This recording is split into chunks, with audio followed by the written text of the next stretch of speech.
Okay.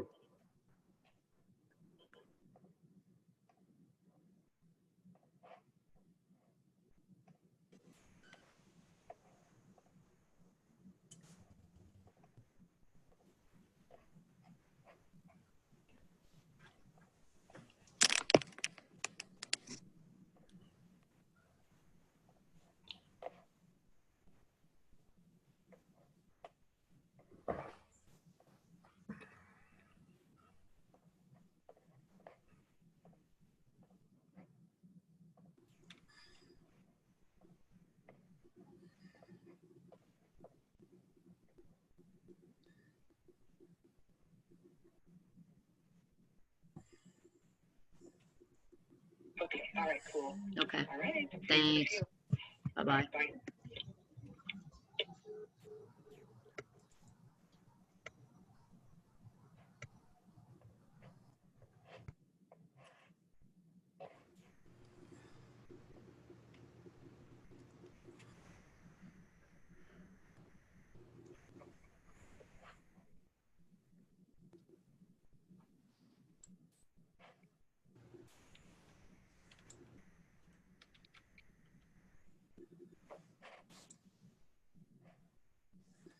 Hi, Dave.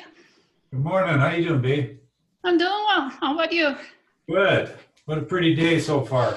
Yes, yes. Although I think it's going to get pretty hot. Yeah, it might look like it looks a little bit cloudy too. I'm not sure what's going to happen there. We never know up here, do we? Whether we're going to get the storm or not. That's right. But we always need the moisture, it's for sure. Right. True. True. So are the others not on yet? I see a few people coming on. I see squares, but I don't see any pictures. Yeah, I don't either yet. Oh, I see what you're saying. Well, you and I, you know. Hey, that's it. We're good. We're good. Yeah. I'm meeting this afternoon. I joined the Community Advisory Committee. Uh-huh. You know, we're the RAC and then the CAC. So I start, they have a meeting next week. That'll be the first one I go to. Is that part of PPACG also? Yes, it is. They meet and they're focused on transportation, military, and seniors to an extent as well across the region. Mm-hmm. And they have paid staff that really run that, the CAC. And it's a pretty big group. You're represented across the 3 counties. Maybe it's just 2 counties, Teller and El Paso, but they have an awful lot to do with transportation issues. So I'm an at-large member now. Wonderful. Yeah. So Dave, what is that? Is that does it include Park County or is it I'm still trying to get my arms around it. I'm meeting with one of the representatives up here in Monument this afternoon. But the Community Advisory Committee is one of the committees under the PPACG. It's probably the largest one. And they have a paid staff member that makes the monthly report to the PPACG board. Their primary focus is on transportation related issues, funding, long-range planning, those types of things as it impacts the larger Colorado Springs and the surrounding areas. I don't think it's really focused on park. I think it's primarily it's heavy play with CDOT and with the planners in Colorado Springs and El Paso County. Okay. So that's about what I know about this now. And like I said, I'm meeting with one of the members this afternoon. And then the first meeting I go to starts next week. Okay. Okay. Cool. I'd like some more information. I will be happy to provide that to you.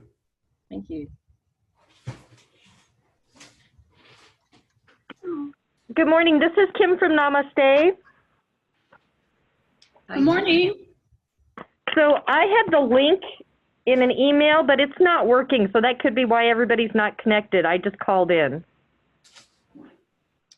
Okay. Yeah, this is the first time I've had trouble. I had trouble getting in it too. I had to call Melissa, but I found it in an email. Yeah. I'm having trouble seeing you all. Right now, there's only about 4 people with their cameras on, Joyce. That's why everybody's waiting for the meeting to start.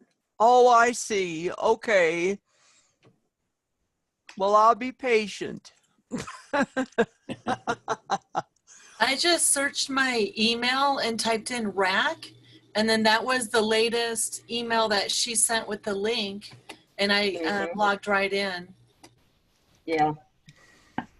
That's basically what I did. I always just do Zoom and it brings up all my Zoom meetings, but for some reason it didn't have it headlined under Zoom this time as in the search engine, so it worked.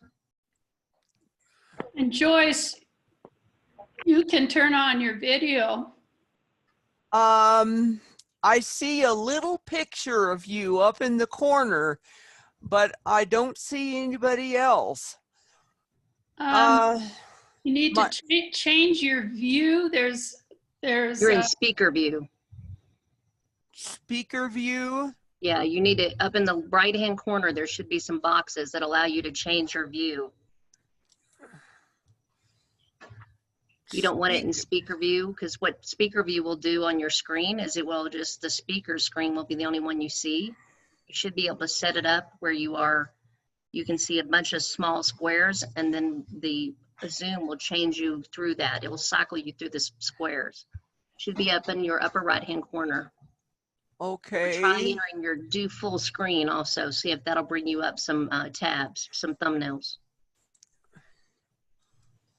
Okay, let me get down here. Actually, what I'm seeing is the doggone email.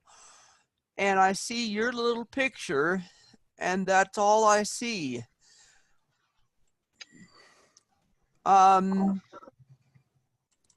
You can go up to the top of your screen where it says meeting and view and look under view. And then you can show participants. That's another way to go. That's another way to try it.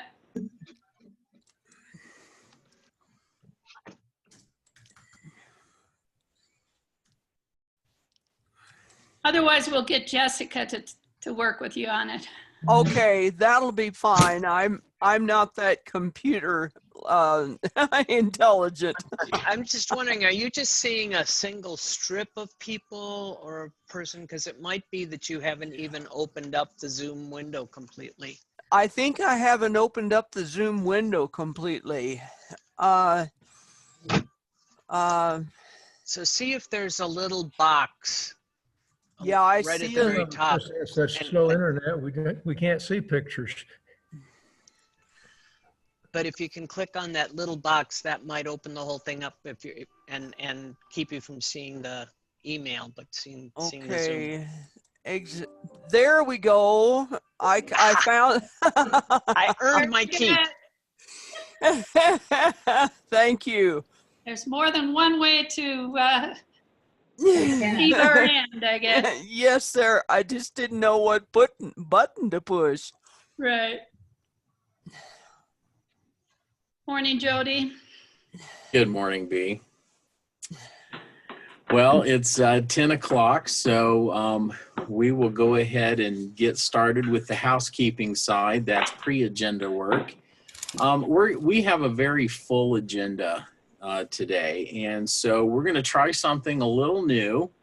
And so what I'm going to ask, now that Joyce has discovered her camera and seeing everyone, what we're going to do is we're going to ask those of you who are not members of the RAC to turn off your camera, because the algorithm for Zoom brings those camera folks to the top, and so we have challenges making sure that we can see our members, and we have quite a bit of work to do today. Also, just a reminder to members and non-members, those of the public who are here to watch, I want to remind you, if you are not speaking, to mute yourself so that we reduce the background noise and echoes and that kind of thing. So I know that we have several members here and several participants by phone. And so we're going to just double check those phone numbers first. Let's see. I would also ask if you are a presenter. I see Darlene is on. Darlene, you can put your camera on when it comes time to present. We also have Kathy Orr, who will be presenting. And so at the time of your presentation, we'd ask that you put your camera on. We also have a couple of potential members. So if you are a potential member or a member of the staff, we invite you to put your camera on. All right. Let's see, Jess, would you just go through those phone numbers and call those out and update those for us? Sure, I would be happy to. All right, so the first number I see is 719-633-4601. Who's that?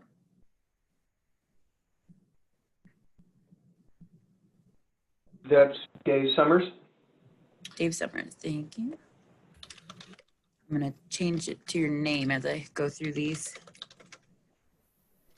All right, another number we have is 719-442-4248. That's Kimberly Bryant at Namaste. I'm sorry, your last name one more time? Bryant, like Kobe. Thank you. All right. 252-2521.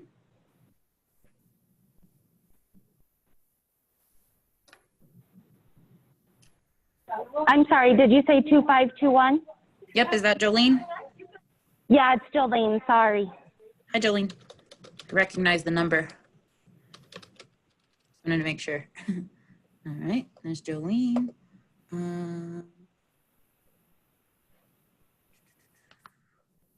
We have a call-in user _1. Who do we have on the line there? It's probably...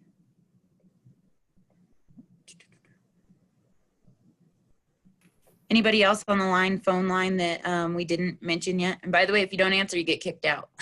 So it's security purposes. We get rogue people in here sometimes. We have to watch out for that.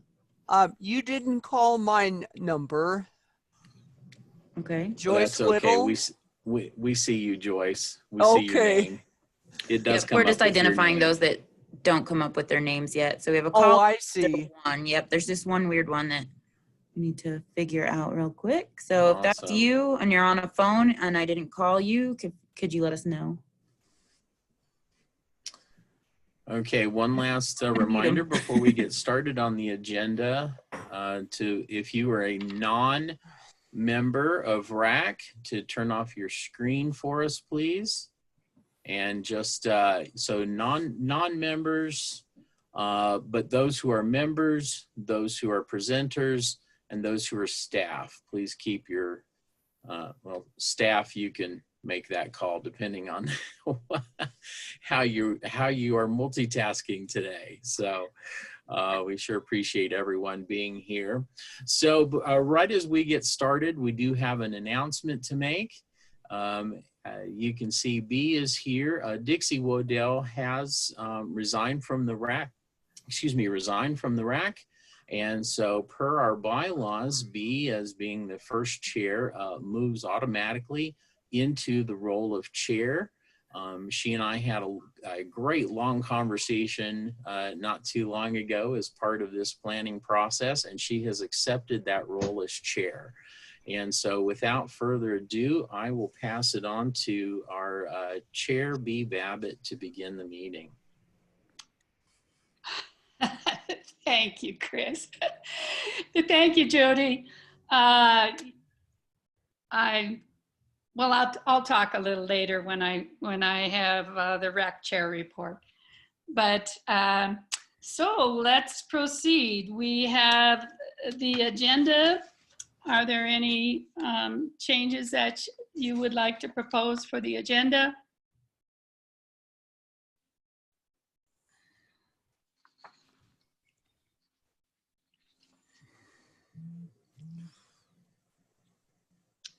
I propose we accept the agenda as is.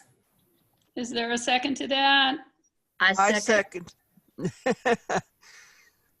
Here, we have a motion and a second. All in favor of accepting the agenda as is? Aye. Say aye. Aye. Aye. Those opposed? Okay, the agenda will remain as is. The minutes from our last meeting. Is there a motion to approve the minutes? I so move. And I will second. Okay. Are there any corrections to the minutes? Hearing none. All those in favor of approving the minutes say aye. Aye. Aye. Those opposed? No. The minutes are approved as written. Okay.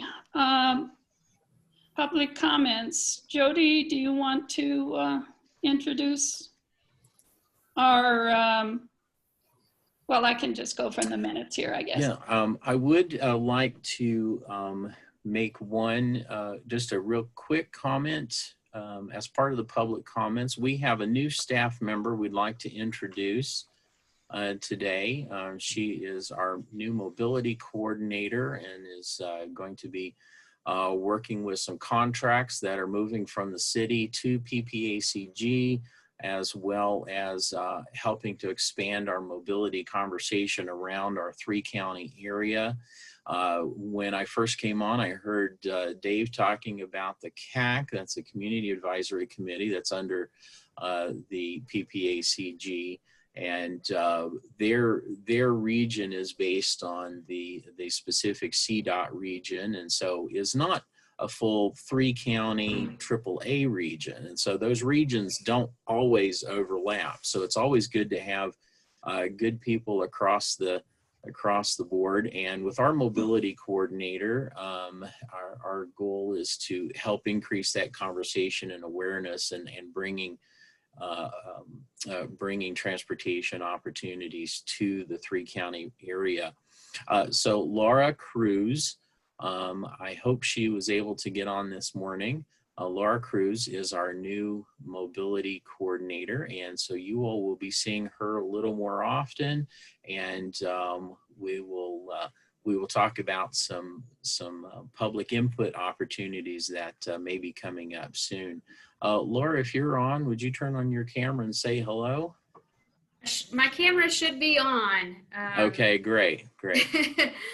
I'm just glad to be a part of this meeting and hopefully get to know you guys more over the coming months as well. So as Jody said, I'm primarily focused right now on our transition between some funds that come through FTA and help support transportation for seniors as well as those that are disabled, mostly within the core Colorado Springs area, working on that transition of those funds coming to PPACG,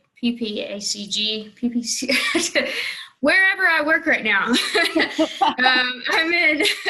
I'm in week 3. So yes, so looking forward to meeting you guys, getting some of your input about some of the challenges that people may be facing in this region. So thank you for having me this morning. Welcome. Yes, absolutely. Welcome. All right. Just a reminder, What is if you your do have extension, public, Laura? What is your extension at PPACG, Laura? My extension is, let me look on my phone. I believe it's 121. Is that right? 121, I think so, yes. Perfect, thank you. Just a reminder for public comments during our Zoom environment, please email me or B in advance of the meeting so we can make sure we get those on the agenda and plan accordingly. All right, so B, I'm going to hand it back off to you to introduce our presentation. Okay, so our first we have Lisa Wise is presenting from Brookdale Senior Living. Go ahead. No, that was last month's meeting. Oh, I see. Could Jessica take that down? She's got the last month's meeting. Oh, yeah. Up on my screen. Gus, would you scroll back up? Is that better? Yeah. That shows it. Much more better. Much more better. All right, B. One of the Me things too. that, yeah, one of the things that happens when you put up that the agenda is that suddenly I only have 6 people on my screen, so I can't see the rest of the members. But we'll let that go. Anyway, so our social determinants of health, gaps in service. We have regional health connectors with Central Colorado. Are you going to begin? Let's have them begin. Huh? Okay. There we go. Good morning. Thank you. My name is Kathy Orr. I work as a regional health connector for Central Colorado AHAC, along with Darlene Baker. We both wear other hats. Some of you know Darlene from her work up in Teller County. And also, I also own a local nonprofit called Peaceful Households. So do you want to, can I advance the slides or are you going to?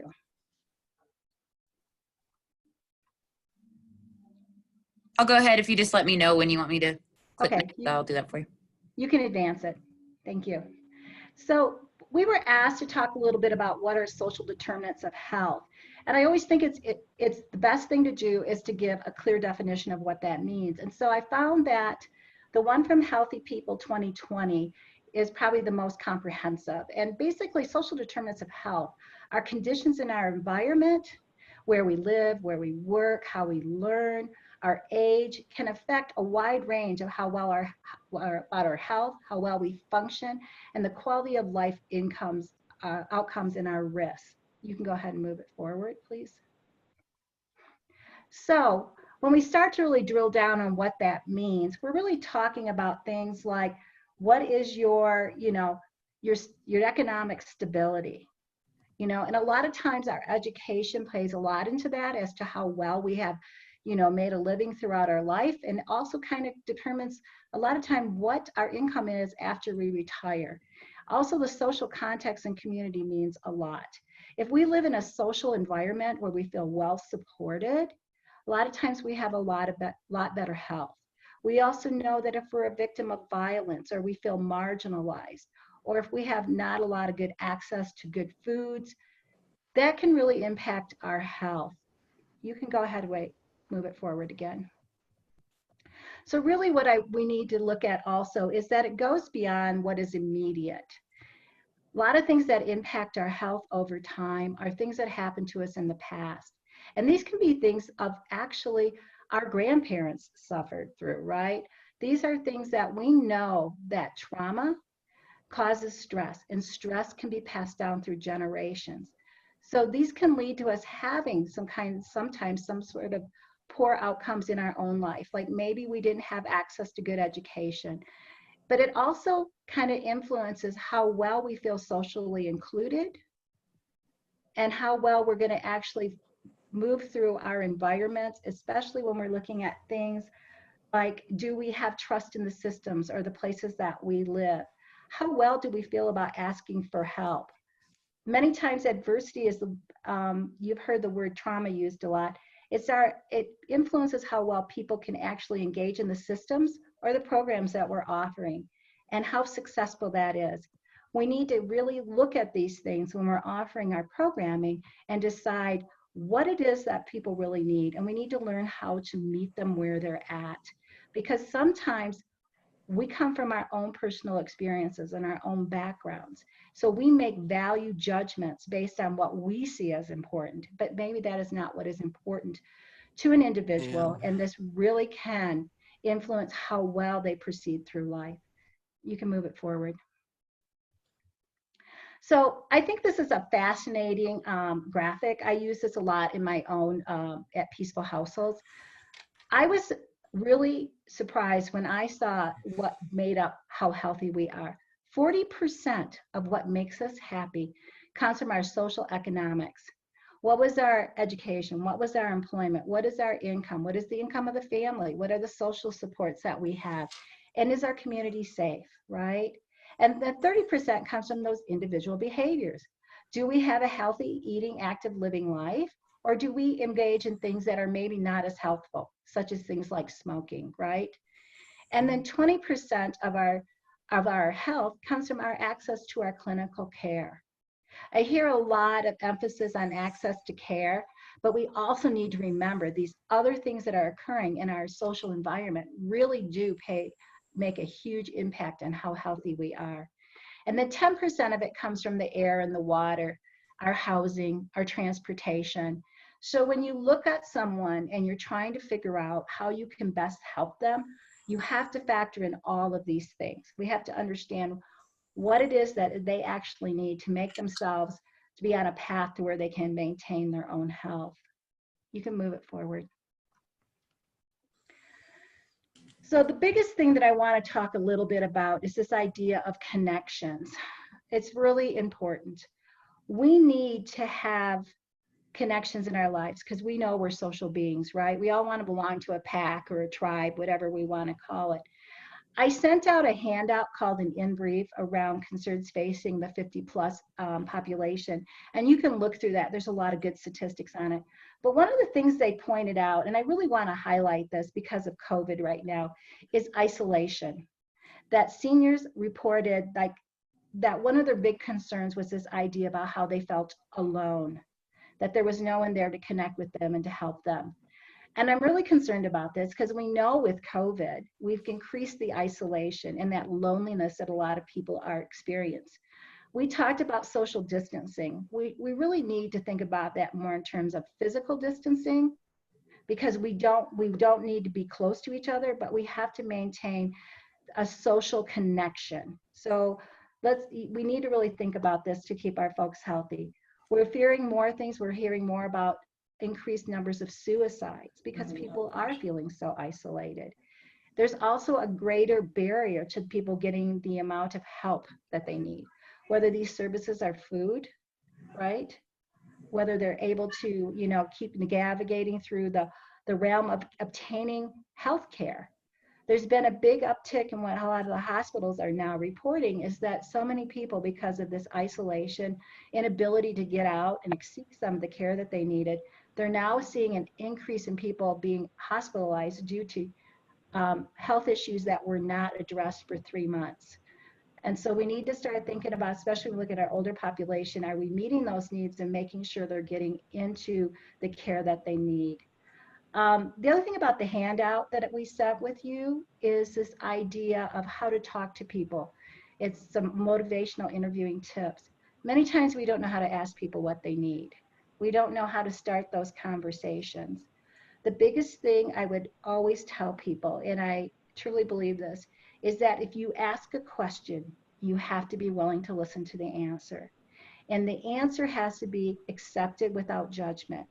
I might look at a client and say, your biggest problem is you need to get into healthcare. And maybe their biggest problem is they're concerned about where they're living.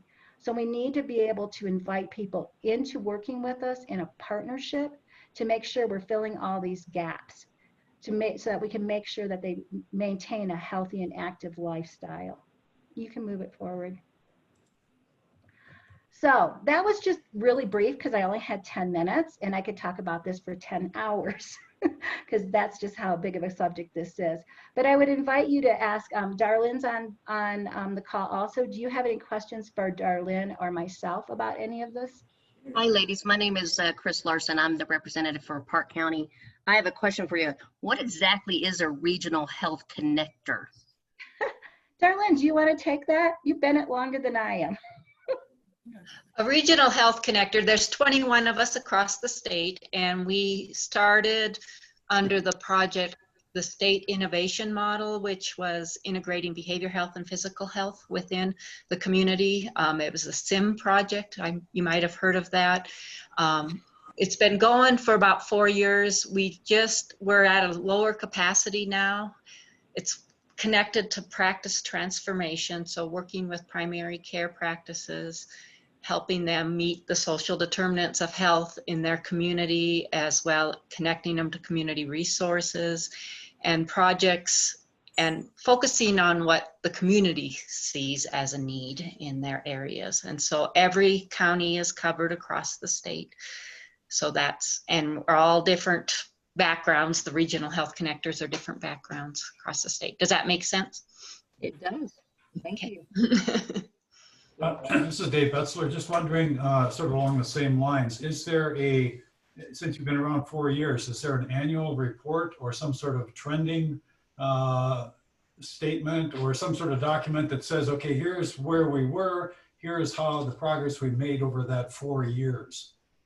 Yeah, there is for that first set of time, because Colorado Health Institute and Trailhead Institute are the people that have been over it.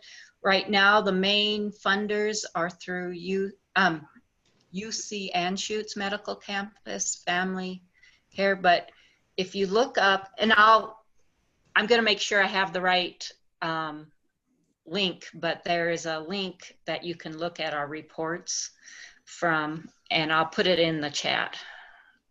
Oh, that's great. Or if we could have that sent. You know what I'm saying? I'll put it in the chat for you. Thank you.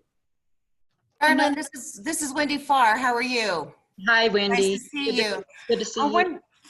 Thank you both so much for your presentation. One thing I would like to suggest, and I try to be the connector between different groups. In fact, a lot of the people I see that are participating and listening today are from other groups around our community. Every month on the first Friday, there is what's called the El Paso County Long-Term Care Ethics Meeting. This is a meeting gathering from all of those who are somehow involved in the long-term care world. In the last 2 months in particular, because of COVID, the discussion has completely centered around the isolation. It's very interesting to hear from the staff themselves exactly what's going on within their facilities. And I know that there are a couple of people who are listening to the call that I would just want to put a shout out to all the work that they're doing. And this isolation is having devastating effects. So Kathy, thank you for bringing that up. But if anyone's interested in that information, it's the first Friday of each month. And I think it's very important that we realize that we're not all trying to tackle it by ourselves. And so the medical community, as well as the long-term care community, whatever we can do to reach out to our seniors, not just in the community, not just in facilities, but somehow together finding a way to support one another as professionals as well. It's just really important. And I don't know, Darlene, if you've ever been aware of the Senior Resource Council. That's something I would encourage both you and Kathy to become involved with as well. Just another opportunity. And I believe that the best information with that would be info@seniorresourcecouncil.org. Another opportunity, but the topic of isolation is on everyone's mind and everyone's hearts, and great concern for what's happening to our seniors. Well, thank you so much, Kathy and Darlene. And if people have more questions, perhaps they can put them in the chat. Mm-hmm. Or you can just contact us. Do you have a phone number or? Jen Nemo. Jen, are you on the phone? Because Jen is the one who reached out to us. She knows how to get a hold of us. I can put my email in the chat if you would like that. And I'll put my email in the chat too, and the link as soon as, and I'll read through the comments and see what I can do to answer some of them. Okay. Okay, that sounds terrific. Sounds great. All right. Well, we're going to move on to our provider presentations and Teller Senior Coalition. You're up. All right, good morning, everyone. So this is Kathy Lowry from the Teller Senior Coalition, and it's time for our annual update as to what's happening here in Teller County. And as you might not be surprised to hear, quite a lot is happening here in Teller County. So are you going to move forward the slides, Jessica? Yes. Go ahead. That'd be great. Thank you.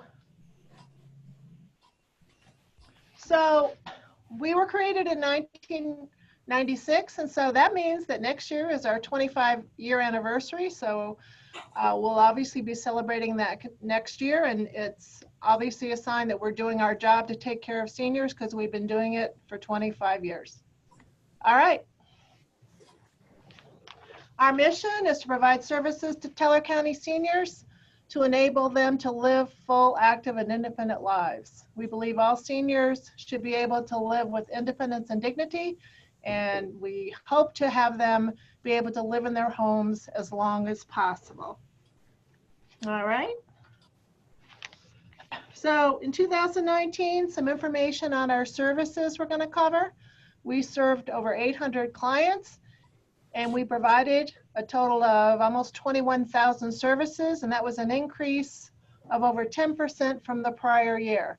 So we are getting out there and serving our seniors and hopefully getting them the services that they need. Okay.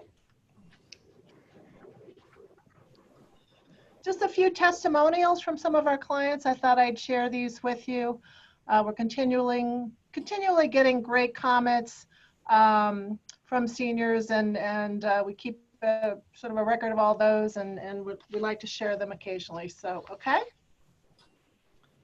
All right, so our transportation services, we have 8 vehicles. 4 of those vehicles can provide wheelchair transportation. We cover all of Teller County, and we'll even do a little bit of transportation for those in Western El Paso, particularly if they need to come into Woodland Park. We provided almost 8,000 rides in 2019. Obviously, in 2020, we're having to change how we transport seniors with requirements for masks, social distancing, keeping people 6 feet apart in vehicles, all those sorts of things. We are continuing, and we have continued all through this healthcare crisis, providing transportation. We never stopped, though some of our seniors were hesitant to ride, which should not be a surprise. But we have continued. We've had seniors that needed to go for dialysis, chemotherapy, those sorts of things. Obviously, that could not be discontinued. So we kept going and are continuing to transport our seniors. We are seeing a little uptick in requests for transportation as things are a little more stable. So, so that's a good sign. Okay. We also provide home delivered meals to homebound seniors in Teller County. We did, as you can see, over 8,000 meals in 2019. During the COVID crisis, we had an uptick in seniors needing this service, so we were able to meet that need. And we also were able to provide our seniors with extra shelf stable food, just so we were comfortable that they had sufficient nutrition and, you know, could weather this crisis of not wanting to leave their homes. Okay. So we have 2 case managers, and this is an area that we're just seeing a tremendous increase in demand. I think it is attributable to our case managers do a really great job. Services are just so much more complicated, I think, than they were in the past. And I think seniors just need a lot more guidance. So we have been averaging maybe 80 hours a month in support, and that's actually ticked up to about 110 on average. So it's really an area that's seeing tremendous growth in Teller County.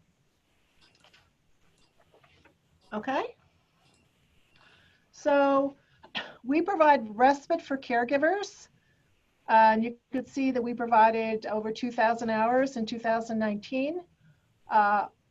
When the healthcare crisis began, this was a service we discontinued along with our Homemaker Services and Handyman Services. We were concerned about providers going into the home. So this was an area where we needed to be cautious about that. We have reinstituted this program because we know at this point caregivers, many of them, it's been a couple months that they've had a break from their duties.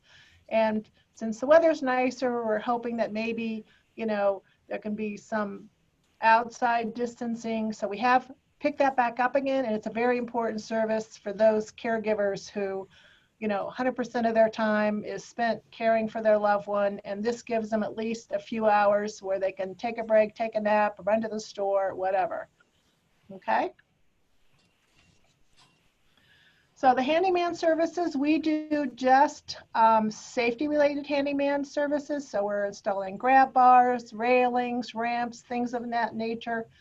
And again, we did discontinue this starting in March, but then towards the end of June, we had a couple situations where we were concerned about a senior falling, and we thought the risk of that was higher than the risk of having someone in the home. So we did get our handyman out to do a few minor repairs and have sort of instituted that for situations where we think the senior is at risk. And we are ensuring that, providers are wearing masks and social distancing and all of that. Plus, again, we're hoping that the senior will step outside just to make sure we keep them safe. Okay? We requested nothing virtual. So Homemaker Services, we provided almost 1,200 hours in 2019. Here, many seniors, as they get older, it becomes difficult for them to keep their homes clean or to do some light household tasks. So we provide, through the voucher program, a resource to come into the senior's home and help them with these services. And again, this was a service that we discontinued in March. But then towards the end of June, realizing that, oh my gosh, some seniors' bathrooms haven't been cleaned in 3 months, we thought we needed to get back out there and get the home a little healthier. So we have reinstituted this service carefully. Again, we're asking the senior to step outside since the weather's nice if they can. And obviously everyone's wearing masks and keeping the 6 feet apart.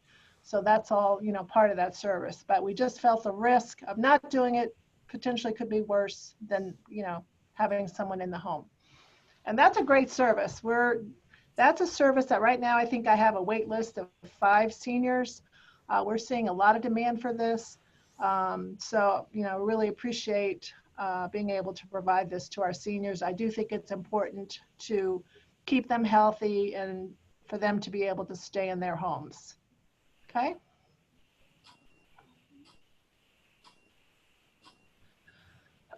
So I wanted to touch on a special program that we did last fall. We felt, and we're hearing from our seniors that, some of them were struggling. We did an analysis of our seniors, and 62% of them have an income below federal poverty guidelines. So, there are seniors in Teller County who really could need some help. So we created winter care packages with donations from the community. So these packages had like blankets and warm socks, gloves, some food staples like peanut butter. We had toiletries, toilet paper. And this was all before the healthcare crisis. So it was a good sort of way for us to figure out how that would work. So we gave those packages to over 50 low-income seniors, and they were just incredibly appreciative. And just wanted to point out that we are transporting the hot or frozen lunches to the Woodland Park Senior Center. These are the meals provided by Silver Key, and we've continued that since last summer. I do think that's helping keeping the program going at the Woodland Park Senior Center. Okay. All right, so I wanted to touch on what we've done since the COVID-19 healthcare crisis. So essentially our mission changed to becoming an organization that delivers food and other resources to seniors. I mean, what we found was seniors were very afraid to leave their home, and they were scared to go to the grocery store. And so what we did was we started taking donations of food from the community and toilet paper and toiletries. And since that healthcare crisis has started, we've delivered over 800 bags of food and other items to roughly 140 seniors. Then in May, realizing that many seniors have been living off of either canned or frozen food for several months, we came up with the idea of getting the seniors restaurant meals, hot meals. So we were able to get funding from PPACG for this. Thank you, by the way. The seniors love this. And the restaurants love it too, because they're getting a little additional business that they wouldn't have got. So this program has just been very successful. The seniors, you know, I've taken many calls from seniors thanking us for the hot lunch. So again, great thing. Obviously, knowing that our seniors were struggling with social isolation, and we're all very aware of that point, we've been able to create calling groups among the seniors. So we've sort of paired them up so they have someone they can talk to besides us or their family. And that's been, I think, a big help in making the seniors sort of at least feel like they have other touch points during this whole situation. And we also are expanding our outreach to check on seniors. We call them at least weekly, some we call more often, just mainly to check on them. Do they need anything?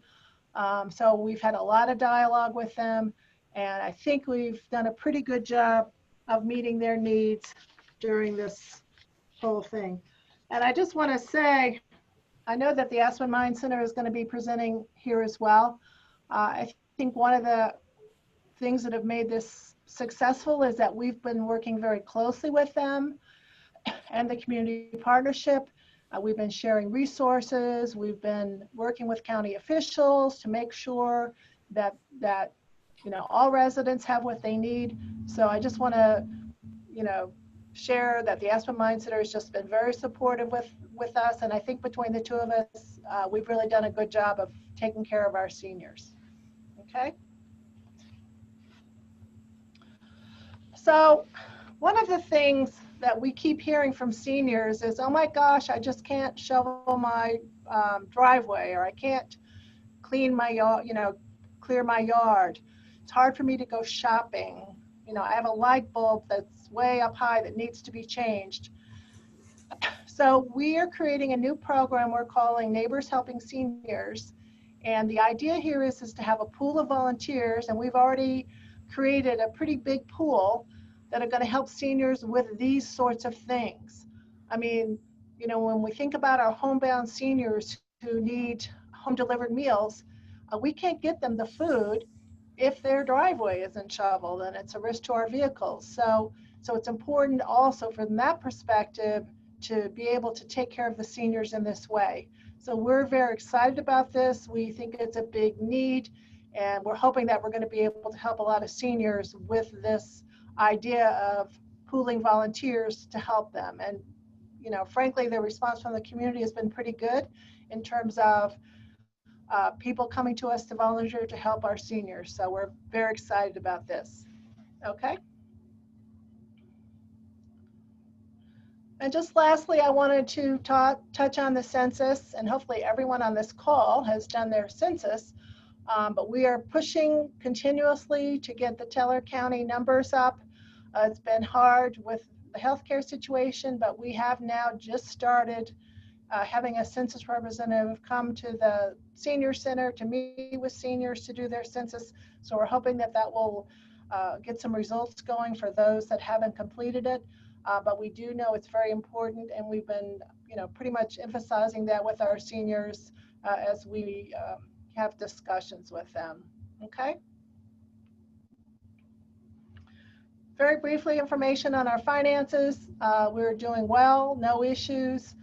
So that's that information. Okay.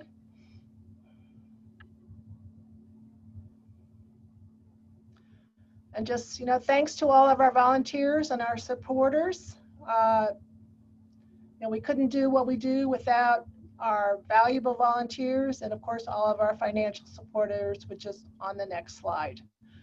And with that, I'll take questions. Kathy, thank you so much. As I listened to you, I realized how creative you've been in responding during the COVID crisis and how you've had to balance that safety related to COVID and safety related to disabilities or problems for the seniors.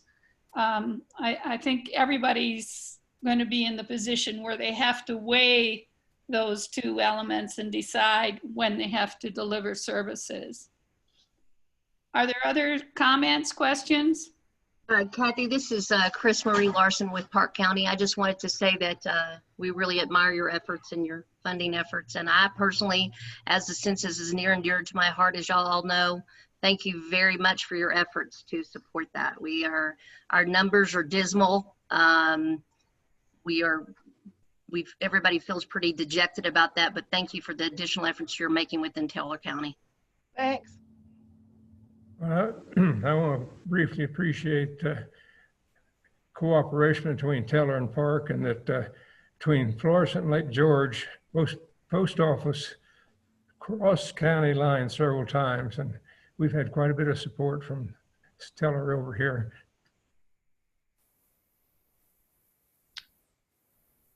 Okay, well, thank you so much, Kathy.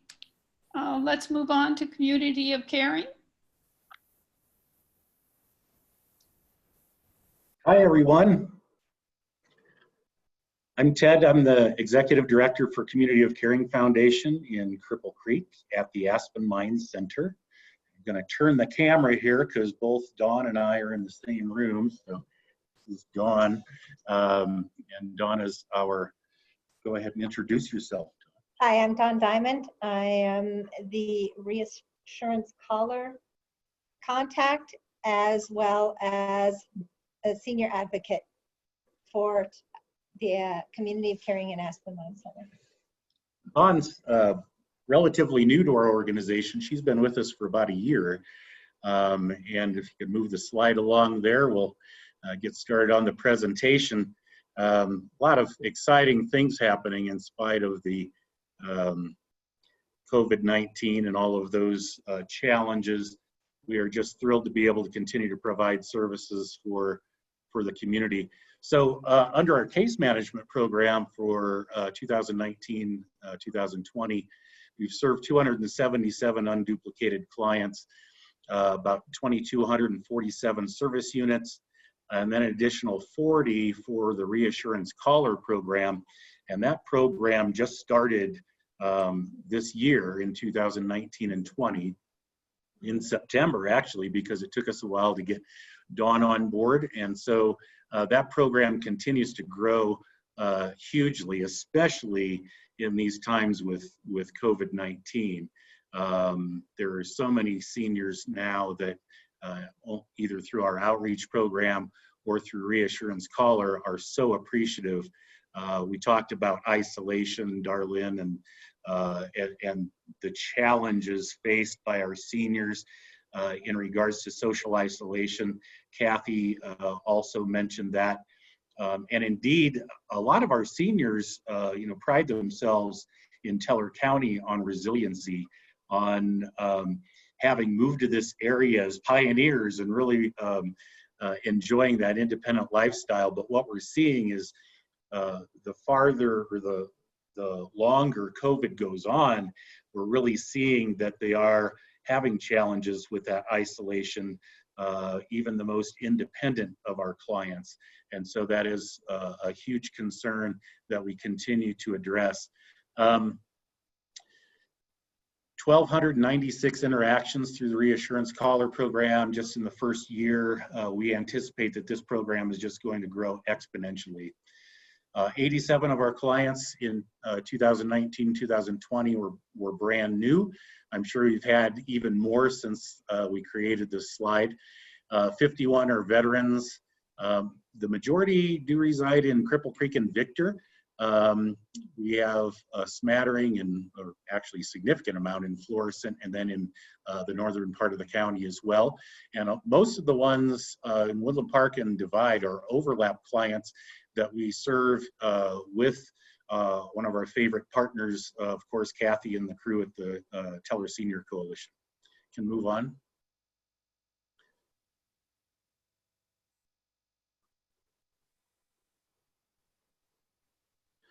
So our collaborative partners, and embarrassingly, I somehow eliminated the Senior Coalition, who are our primary partners, so I apologize, Kathy.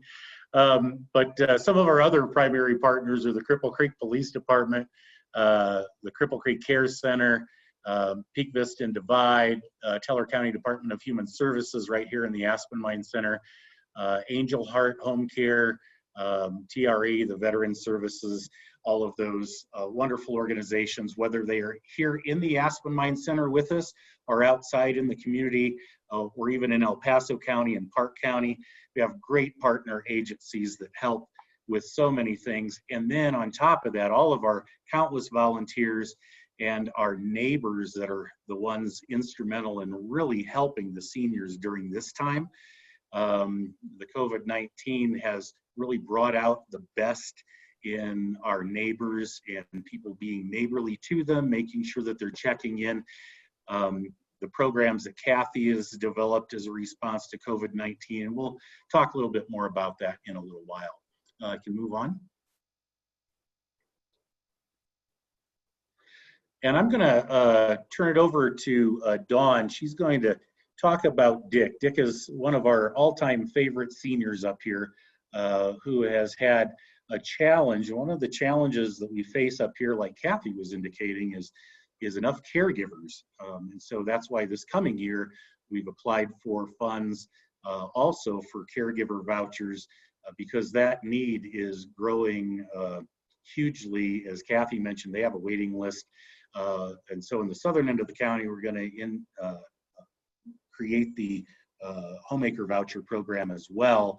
And hopefully we can make some inroads on getting some of the additional needs for home care taken care of. So we're gonna have Dawn talk with you here about this, this particular client. Hi, everybody. Dick is one of my very favorite gentlemen. He has been with us a long time. We started with him when I worked for the police department and started a friendly caller program there because there was nothing up here for our seniors. I've put him onto the reassurance caller and I'm calling him daily now because he's having some trouble with caregivers. Dick's long-term caregiver is retiring, she's going home, and we're working really diligently to try to find him a replacement so that he can be in his home safely. We've been actively recruiting people, which is kind of twofold. It helps people that are jobless as well as taking care of a senior.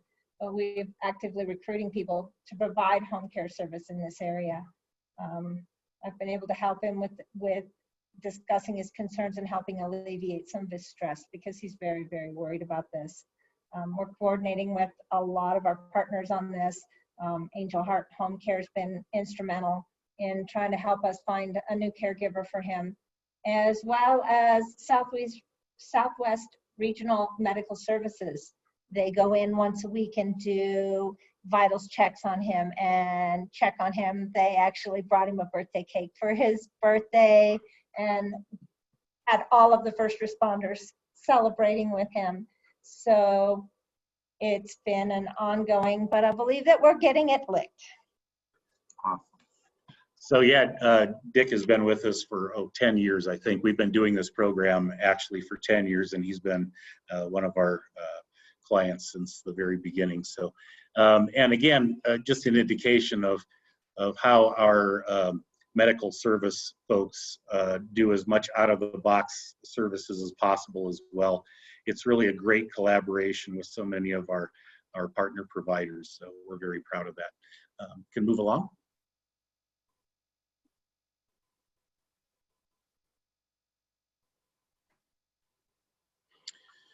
So one of the other case management and reassurance caller clients that Dawn has been working closely with or had worked closely with last year is Phyllis. And I think I mentioned in my outline that this reassurance caller program has literally been life-saving for a couple of our clients. And I just wanted to have Dawn talk with you just for a couple of minutes about Phyllis and how this program really helped to save her life. So here's Dawn again. Hi, Phyllis had been living in her residence. She was alone, and she was a reassurance caller. We began to notice a decline in her abilities, and so at her daughter's request, I started calling her daily. When I couldn't reach her one day, I drove past her house and I found that she had been on the floor for over 24 hours. She had not been able to reach her phone. I had to call the fire department and the medical and get her. We had to break into her house and get her out to a hospital. After she returned home, she had several more falls. She was at one point called me and said she'd fallen and she couldn't get up. And I went over and got medical there again for her and followed her to the hospital to make sure that she was okay because she was very afraid. As this progressed, she had to go into a rehab situation and she was very, very concerned about her dogs. So we worked together with some people in the community and found temporary homes for the dogs, which totally relieved Phyllis's mind because that was her big, big concern.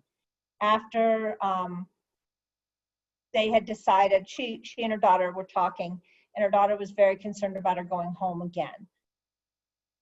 At that point, Phyllis talked to me, and we decided that we would move from temporary housing to the dogs into permanent. That gave Phyllis the peace of mind to make her decision that she decided to remain in the care facility. She stayed up here at Cripple Creek Care Center because she wasn't leaving her mountains no matter what. Her daughter wanted to move her down to Denver, but she was having no part of it. So then it transposed into, I made daily calls for a while to make sure that she was doing okay in handling that transition. And I was also in contact with her daughter to make sure that everything was going smoothly. So then during the COVID, I was doing window visits to her room so that I could talk to her and so she could see a smiling face. Great. So again, just another example of what your funds help to do through these programs. Just really amazing situations with our local seniors. So you can move on.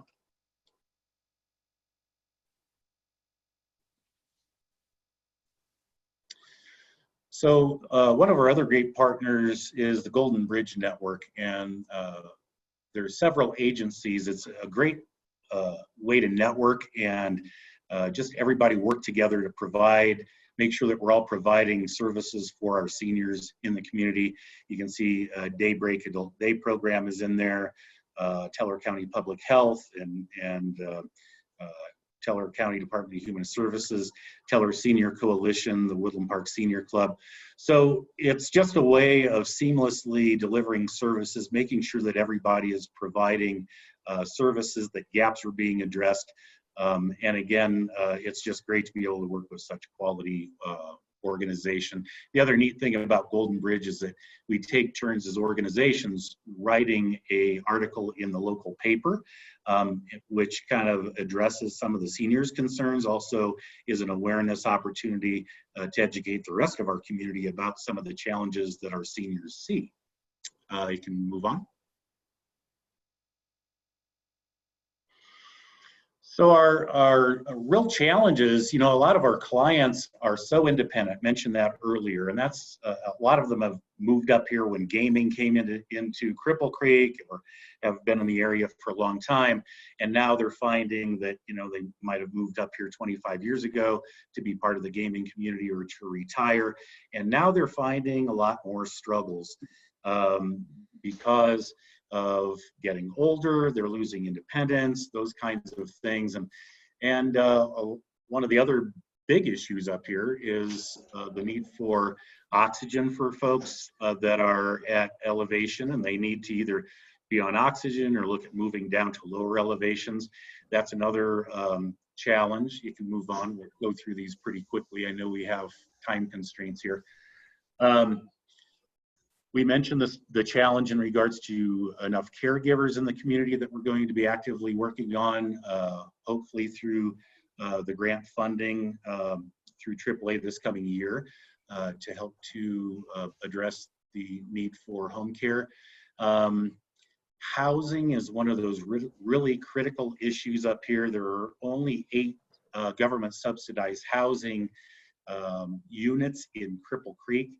There's a shortage of housing, so that's one of those things that we are actually spearheading a housing task force here at the Aspen Mine Center to be able to address housing issues in the community, both for seniors and for other low-income individuals in our community. You can move on. Now, this is interesting because it used to be that transportation was our #1 issue in the community, or one of our #1 issues in the community for seniors. Kathy and the Senior Coalition over the last several years have done an amazing job with addressing transportation challenges.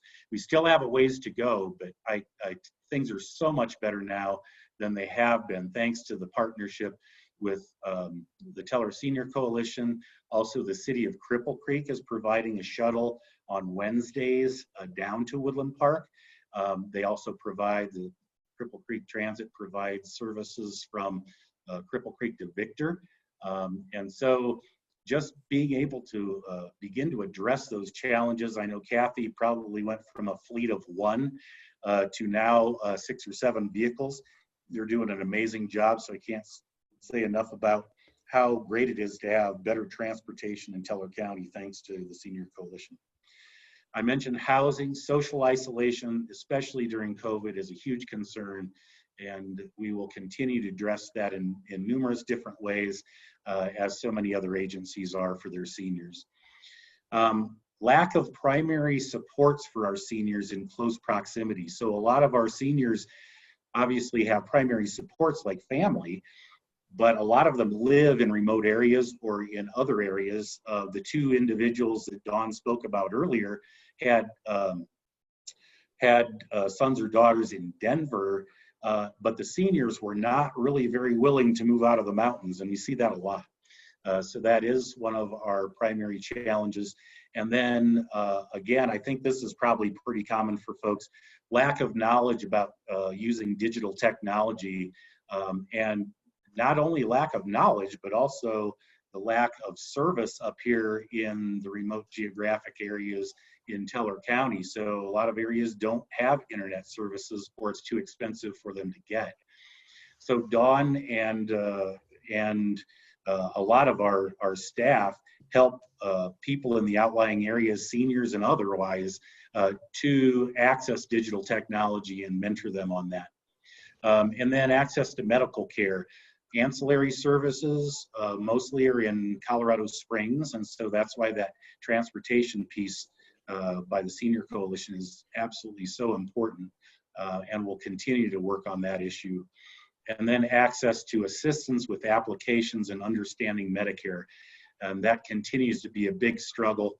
The PPACG has your insurance program to help people with Medicare.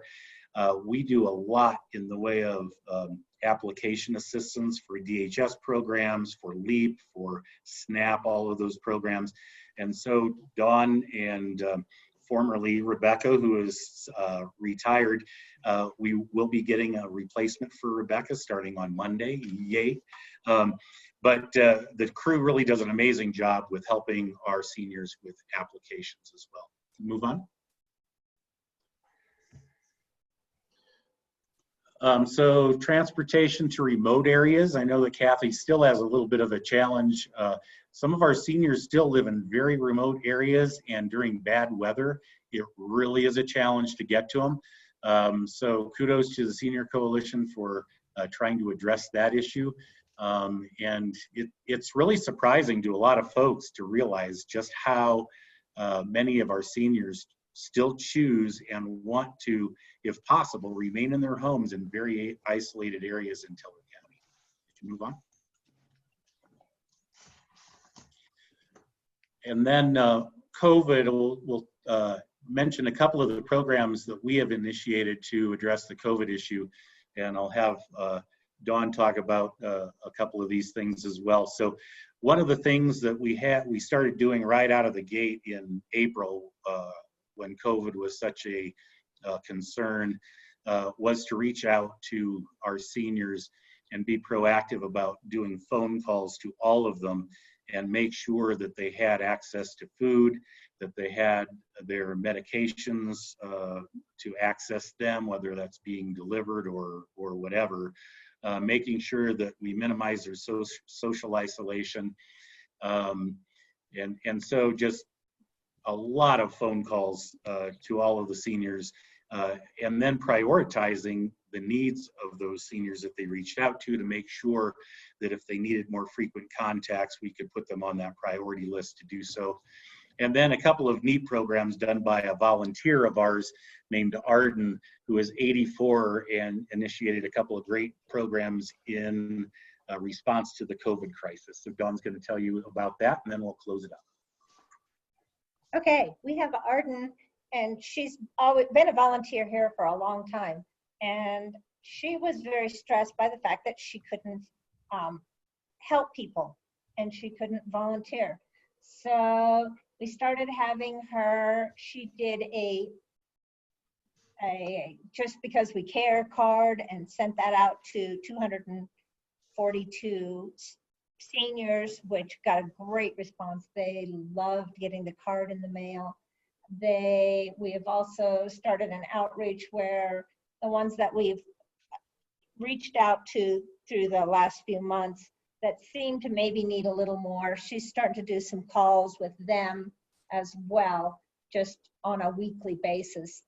And we started, since Dick's birthday party was such a huge success through the ambulance service, we decided that we would start a birthday card.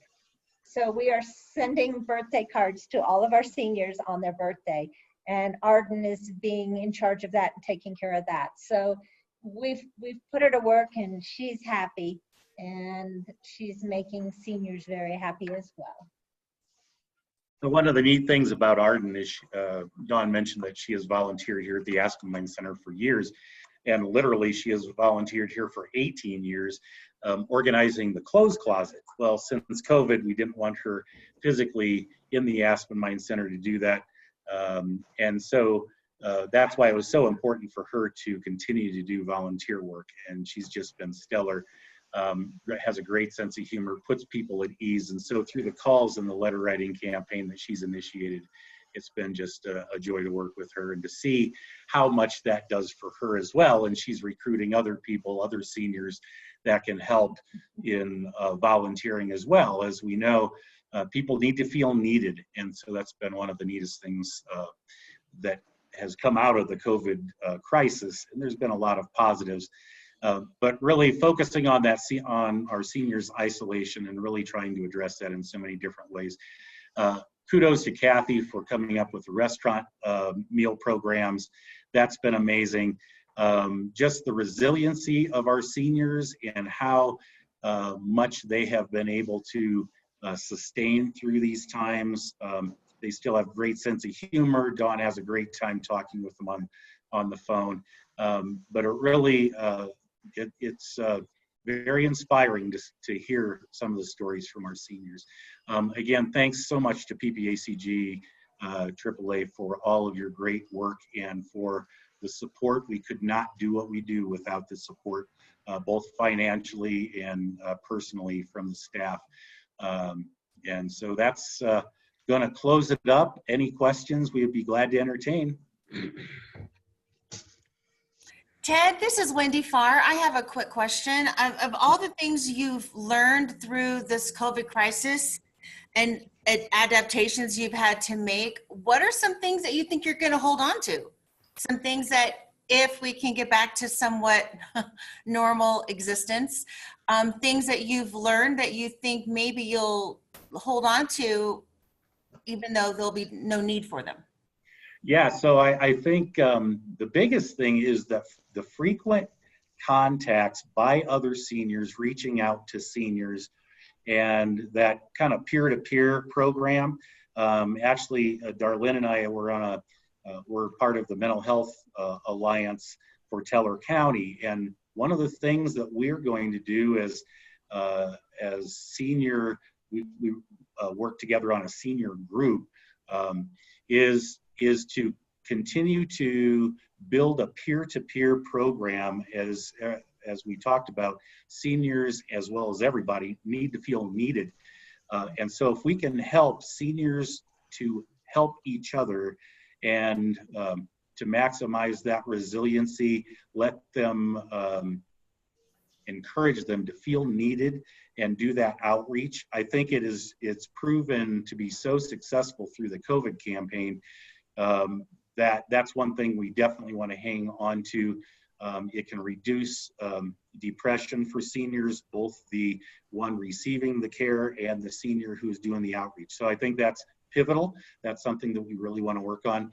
The card writing campaign has been amazing. We got the sweetest responses from people in regards to that. They were like, who are you and how did you know that this is just the right time? We were so down and we really needed some encouragement. That's a great program. The other thing that we do, and it's the last slide, and I know that we're really pressed for time, but we're continuing our Wednesday meal program, and we just reinitiated it yesterday. That program originally was set up to accommodate seniors, but the community got so involved in that. We went from serving about 45 seniors to now serving about 90 to 100 community members, including seniors. It's a great opportunity because there's a great intergenerational component to that. And yesterday we actually had the first meal over in the park next door so that we could honor social distancing. And we had, for our first one back, we had 45 people attend that. Of course, it's a little different because people are sitting at least 6 feet apart, and some folks just drive by and pick up a meal. But we really are seeing the value of continuing that program as well. So, and I'm sure there'll be many things continue to be created as a result of COVID. I think, up here, we're seeing our cases like El Paso County go up significantly. And for Teller County, that's only, 85, 87 cases, but still, they've doubled in the last 3 weeks. So we really need to pay attention, be very vigilant about that. But there's a lot of really good things that are coming out of the COVID crisis. Well, that's excellent. Thank you. I appreciate it. I like hearing the positives. Yeah. Any other questions? Give a voice here. Bill Bowles, Southern Park County. You have the same problem that we do, lack of good internet connections. Yes. I don't know if maybe the PPACG or somebody can look into options as to how to really get something so people can enjoy movies and such. Yeah, that is truly a concern. I think he was muted there, but that is something that is a concern. It's been a concern for students actually that are still doing remote learning too. So there's some challenges in that regard for sure. Guys, I'd like to say, this is Chris Larson with Park County. I would like to say that we are actually doing some research for an applicable grant to try to place extenders in some of our businesses in the Platte Canyon area. That may be a worthwhile thing for the Guffey, Hartselle area, any of the deeper rural areas if it's possible. There is almost always some ability to connect somewhere, and if there's an extender application, maybe we can find it. But it's an idea. And then, thank you, Wendy, by the way, for the introduction to that ethics meeting. It was very informative. I took a lot of that information back to our local area, the concerns about the isolation. And one of the things that was mentioned at the time, just a brainstorm between my daughter and myself, was to try to find some type of grant funding to get portals available, because if your caregiver and or a child has Facebook, they can get a portal unit, have one for their senior family member, and they can just talk to it, say, call my daughter, and it allows that face on face. So two issues, the possibility of extenders to address some of the connectivity issues with internet up here in our rural areas. And then secondarily, maybe some possibility of addressing the isolation through Facebook. And hopefully with my being a squeaky wheel, we'll get some calls back.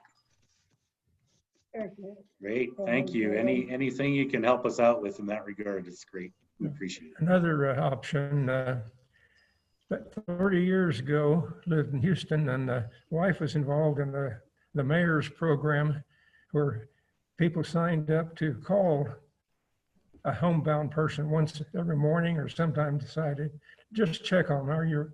How are things going? Do you need help? Well, thank you very much, Ted and Darlene. We sure enjoy hearing about all your efforts, and it sounds like you're doing a great job. And I was struck by that notion of article in the newspaper so that people know what's going on and know what services are available and what challenges still remain. I think we need to get the word out to the community so we continue to have support for senior services. Yeah, this is, it's definitely been great because a lot of our folks still rely on our little weekly newspaper, and that's how they get a lot of their information still. And so it really has been a great success up here for sure. Wonderful. Okay, thank you so much. We're going to move on our agenda. I believe membership, we're going to handle that during an action item. Is that correct, Wendy? I believe so, yes. Okay, so we'll wait with that for just a minute. Our study committee, Jen, I believe we don't have a report this month. Is that correct? That is correct, Bea. Thank you. Okay. And so Jody, we're ready for your director's report. Well, good morning, everyone. It's always great to hear what's going on from the providers, and especially I will say that working with these providers during this time of COVID-19 it has been such a pleasure to hear some of the ideas. Like I mentioned, I believe at our last meeting, you know, I get calls from some of the providers late in the afternoon. Maybe they've had a meeting, and they'll call me, Jody, I just want to run something by you. We had an idea. We heard this is going on in a different part of the state. What do you think? Can we do that? And it has been just a real pleasure to work with every single one of our providers as they, they figure out how to pivot. We seem to be using that word an awful lot, pivot. And it's so true because, when you're going down a path and you know what that funding was for and what you had planned on, and you get that wall in front of you, you have to pivot. You have to figure out how to continue serving your clients in different ways. And that may be a completely different service area. It may just be a different approach to serving in the same way. And so it has been a real treat to work with Ted and Kathy. And in fact, Kathy and I were on the phone just last night working out some details for this current 2-month mini contract period that we find ourselves in. So, I know we have many more providers here on the phone with us today, on the meeting with us, and just the same kudos out to every one of you. You are doing just a fantastic job for the seniors in our regions, and it's quite a pleasure to have the opportunity to work with you. So I just wanted to bring a couple of updates. We, it's very obvious, we're still in the Zoom environment. We are in the office trying to figure out how to expand some of our technology to enable possible hybrid meetings in the coming months, depending on CDC requirements and our El Paso County Health Department recommendations and such. So just stay tuned. We've done some testing and realized that we weren't ready to move to a hybrid scenario, which would encompass some people being actually physically at the office in our main conference room and others calling in through Zoom. So we are working on that. We're trying to figure it out. The other area is that while our doors are closed, we are still fully staffed, fully operational, still serving clients and those who reach out to us for all the different areas of services. And in fact, we have expanded several areas of services through this. And so just a kudos to our staff here at the Area Agency on Aging for just plugging away and making sure that we're reaching the needs of our community. So thank you to our staff here at the Area Agency on Aging.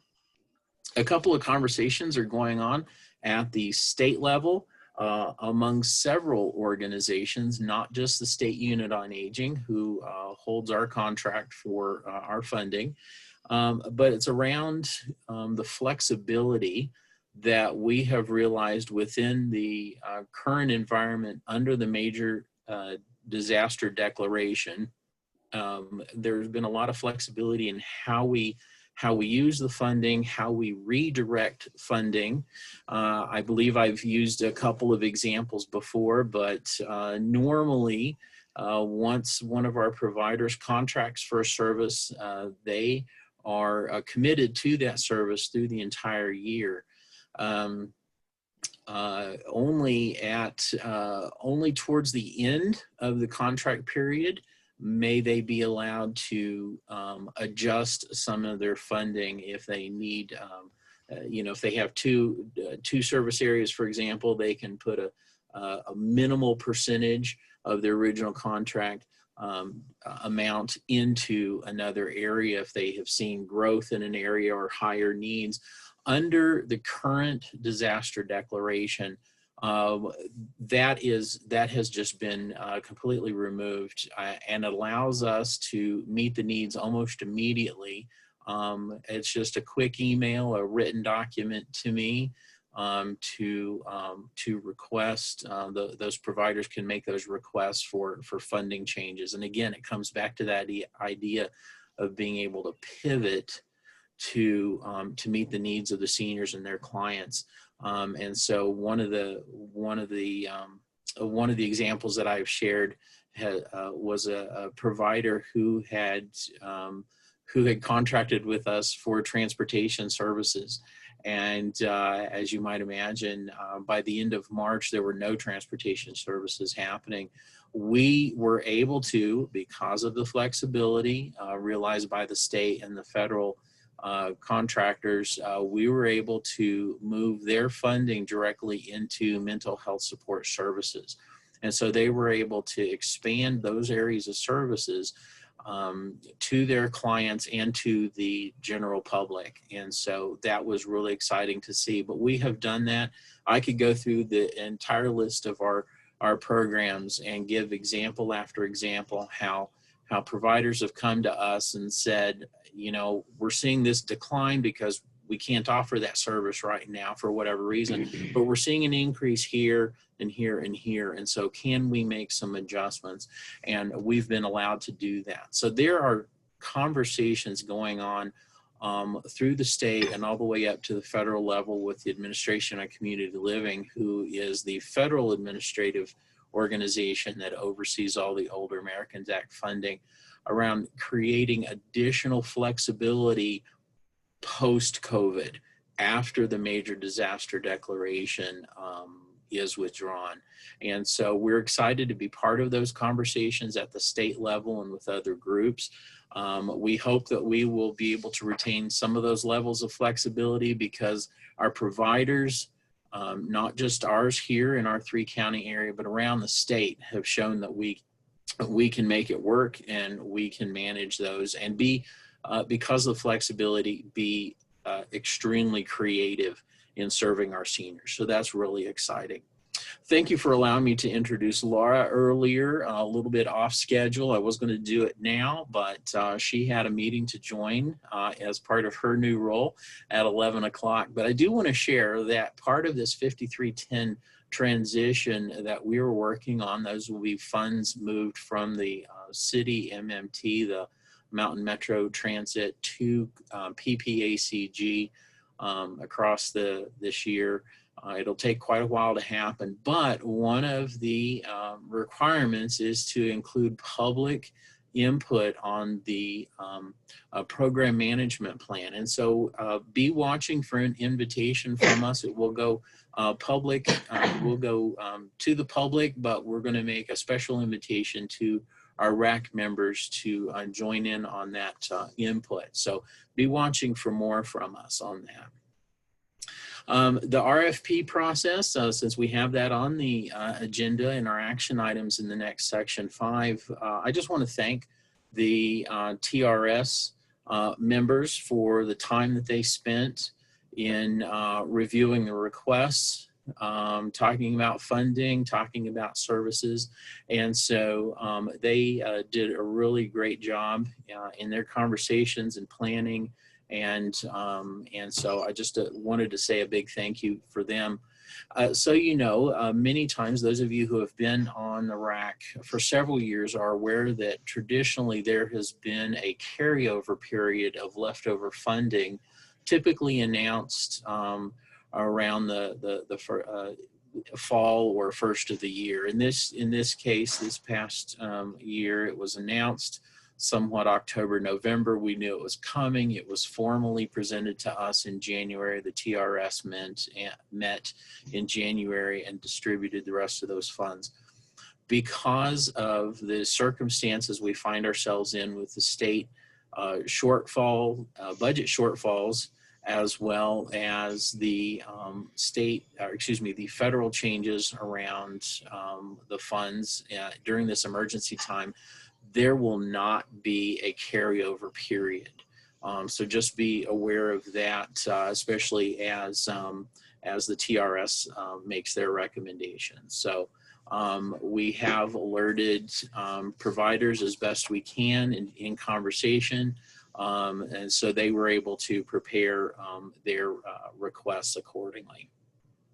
A new exciting program has just opened up. We have a new web portal for services. It's the Age-Friendly Pikes Peak portal of services, and we will share that information. I believe actually Melissa may have already shared that out. We'd love for RAC members and any of the members of the public that are with us today to jump on that website, take a look, and provide any feedback. It just opened up a couple of weeks ago, and so we're fine-tuning and making some updates, but I would encourage you to take a look at that portal. Melissa, would you put that link in the chat for me, please? And take a look at that and give any feedback, whether it's a correction or a suggested additional provider or service referral. Please get that information to Melissa. Melissa Martz, our Special Programs Administrator, will be doing the updates and maintaining that for us. For the beginning, she's actually going to be training a volunteer to help her support that. So that's fantastic, where we can take the skills and experiences of our volunteers and do our own pivoting. So we thank her very much for taking that opportunity. And then just a reminder, today we will be doing the count, but anytime that you may spend, your RAC members, anytime that you may spend either in this meeting, preparation for meetings, reading documents in preparation for meetings, conversations around RAC, please record that and make note of it and submit that time and hours to Lisa Aldridge, our contracts administrator. That all converts to actual dollar amounts, which we are able to use against our match requirements for our state funding. This is especially crucial right now because normally we would have upwards of 8 or 10 volunteers at the front desk, like Bee and several others who help us answer the phones and answer questions. Right now, we are desperately grasping for those times that you are serving with us, because if we cannot make those matches through our in-kind opportunities, we have to take those from the dues that our member governments submit to pay into to be part of the PPACG, which reduces the amount of service we can put out to the region. So every minute counts. So we sure appreciate you doing that for us. At this time, Madam Chair B, I will turn it back to you unless anyone has any questions for me. Okay. Are there any questions for Jody? Seeing none.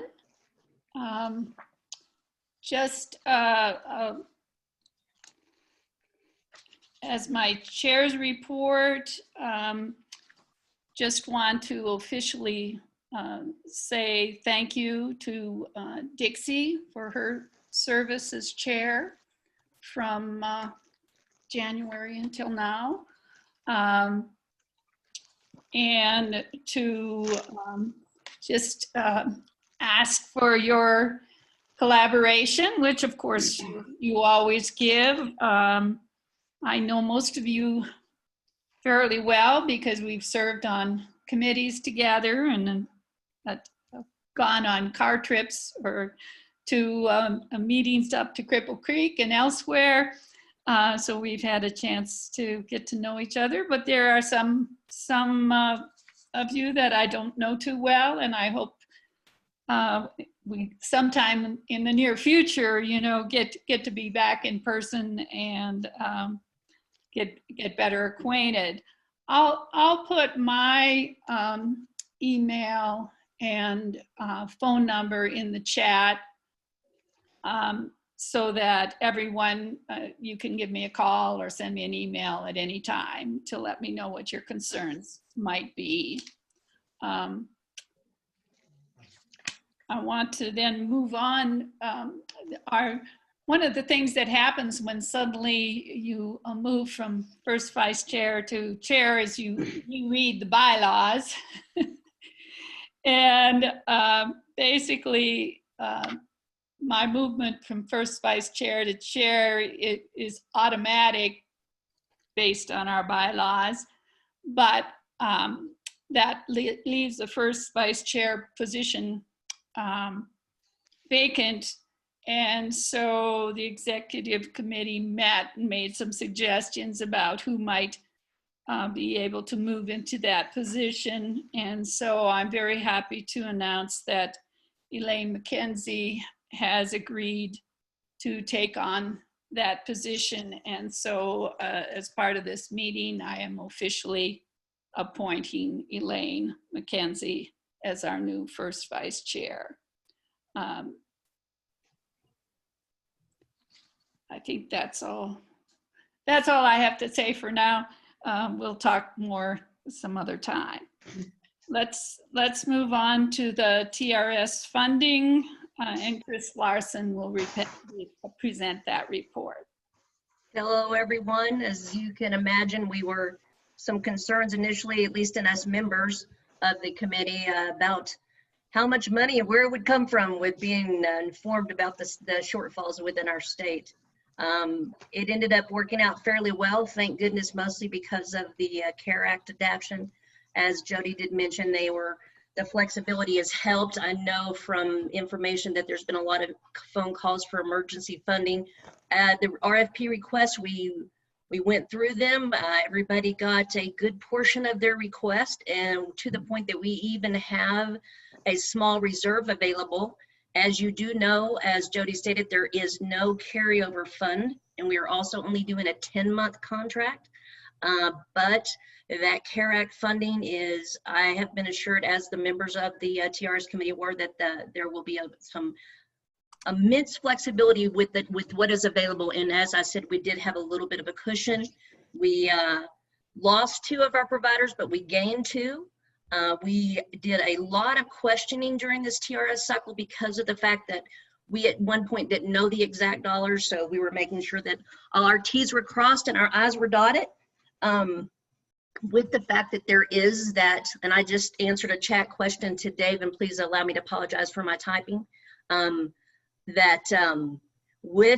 we felt very comfortable knowing that that CARE Act was available. Now, a lot of that CARE Act, fortunately, was used in the general establishing a flat budget for PPACG and AAA, but there is some money still available. And I have not had any problems with contacting PPACG. As a matter of fact, it's been wonderful. Instant email, instant response to my questions. So I'm certain that the providers are sharing that benefit. And at this point, if there's any number of questions, the sheet just appeared on the board. My electricity went out at 9 o'clock this morning, or 8:57, and I can't get my Mac to come back up. So I can't see these total numbers, but if there's any total number of questions without my having to scroll through, I'll throw those back at Jody. But does anybody have any questions in general? And I did want to state that my making this presentation serves as a motion. So once this is finished, we'll ask for someone to second that.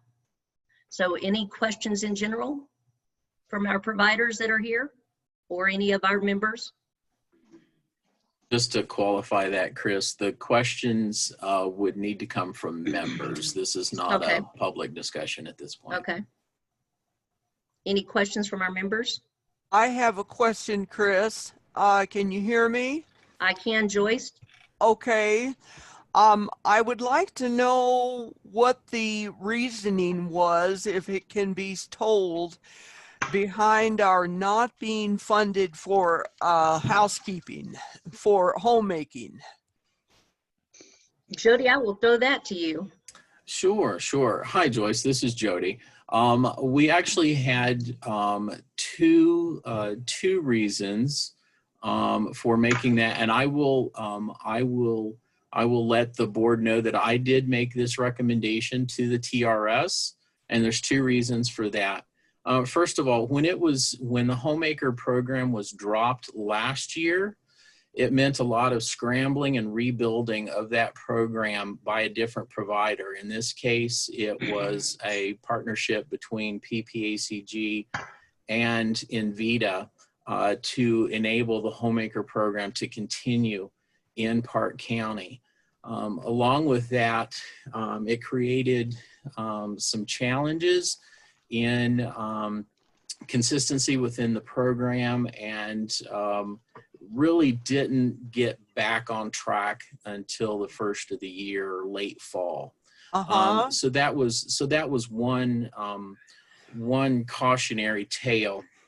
The other, and just so the rest of our members, the RAC members know, is that we felt it was crucial right now, because you are taking on, because of your change in staff and because of your taking on the role of the temporary executive director position, we felt it was in your best interest and for Park County Senior Coalition to be able to focus on the programs that are effective and in place and in there, and to not put this back on the staff of the Park County Senior Coalition. And by staff, that's you. So that's me, yes. Yes, and so it was simply because it would take so much to build that up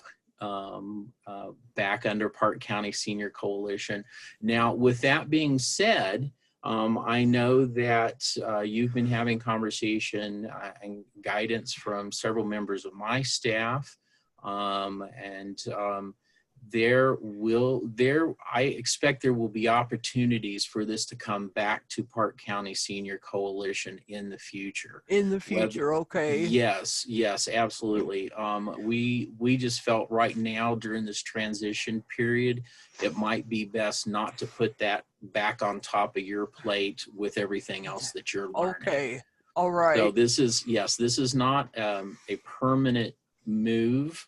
I would encourage Park County Senior Coalition, you, Joyce, and your board to consider how to take this back, because there's a lot to be said for a program being run within the county that it serves. Not that programs can't cross counties, but you know, there's a lot to be said for a program that's run by your neighbor.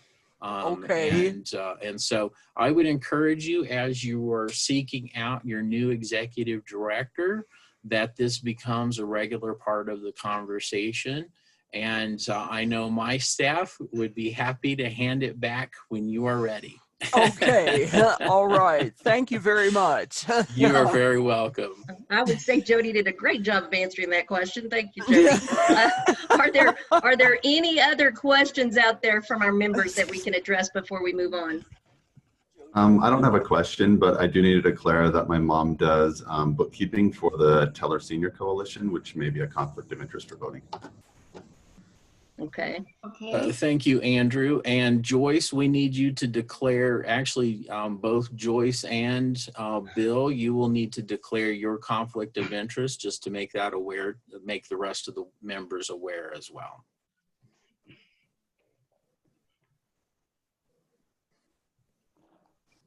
Joyce, are you still with us? Joyce?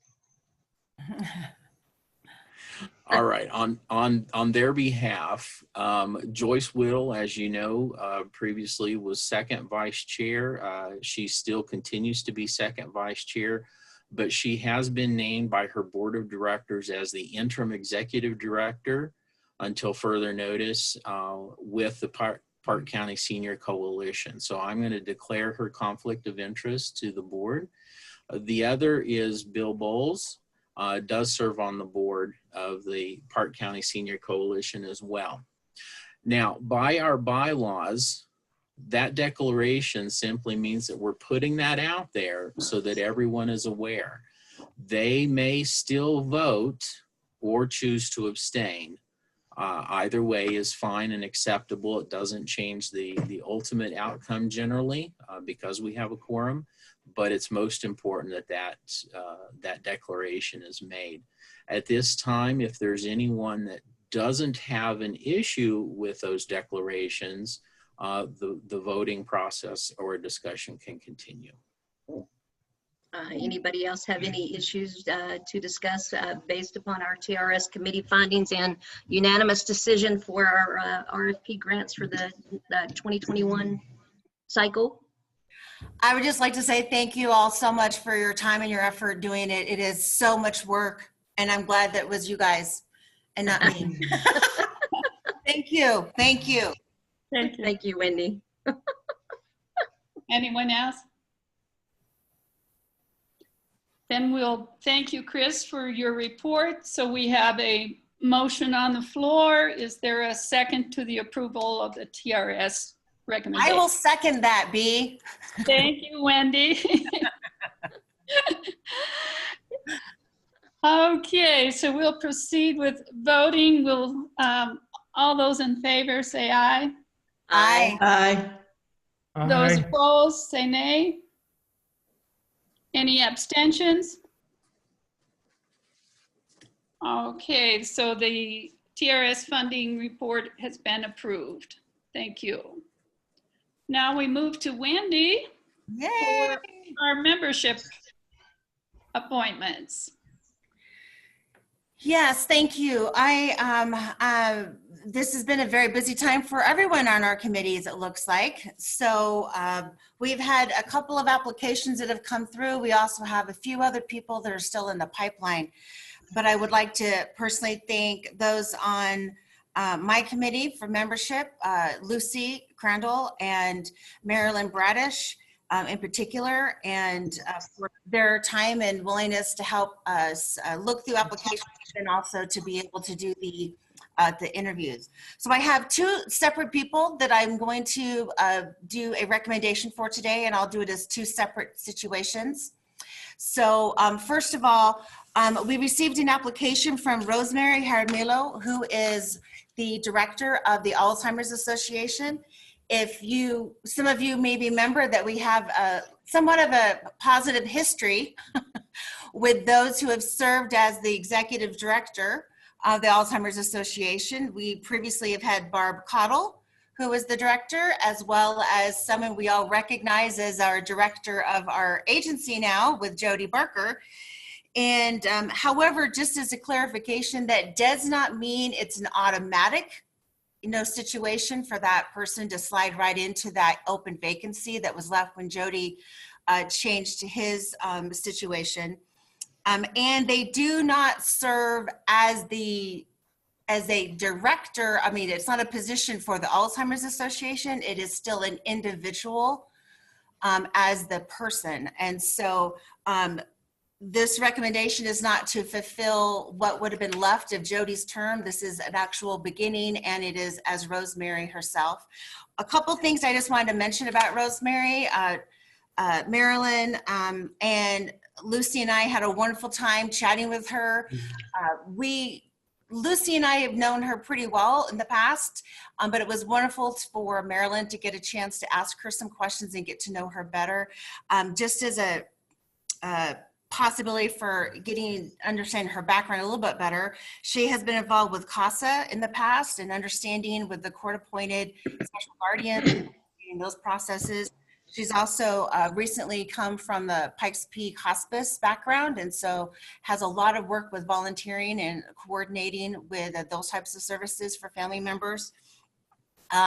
Certainly is someone who has the correct heart for what it is that we do and who we serve. And particularly, I know that I'm looking forward to her being able to learn from what we do and be able to take that information back to the families and the individuals that she serves who are struggling with dementia, particularly at this difficult time with COVID. So as the membership chair, I would like to make the recommendation that we accept Rosemary Jaramillo as a new member of the Regional Advisory Council. Second. Thank you for that motion and second. Is there any discussion? She looks like a great candidate. Yes. Let's go ahead and vote then. Although in favor of Rosemary Jaramillo as a new member of the RAC, say aye. Aye. Aye. Those opposed? Nay. Abstentions? We'll look forward to welcoming Rosemary to our RAC committee.